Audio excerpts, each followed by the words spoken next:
சில தகவல்களை அண்ணாமலை சொல்லியிருக்கின்றார். நான் முன்பே சொன்னது போல இந்த கருத்துக்களை அண்ணாமலை முன்பே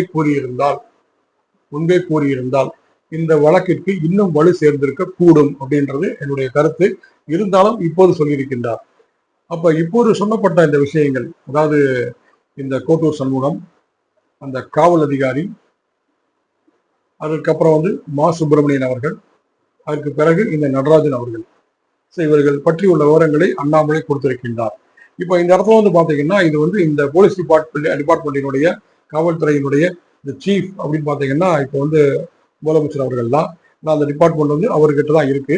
இப்ப இதுக்கு பாத்தீங்கன்னா முதலமைச்சர் அவர்கள் என்ன பதில் சொல்ல போறாங்க, இதற்கு என்ன நடவடிக்கை எடுக்க போறாங்க, இந்த விசாரணையை மறு விசாரணைக்கு அவங்க உத்தரவிடுவாங்களா, நீதிமன்றத்தில் அனுமதி பெற்ற பிறகு. ஏன்னா பொதுவாக அது மாதிரி மறு விசாரணை செய்ய வேண்டும் என்றால் அது நீதிமன்றத்தில் அனுமதி பெற வேண்டும். ஏன்னா இந்த வழக்கிற்கு தீர்ப்பானது கொடுக்கப்பட்டு ஆகிவிட்டது.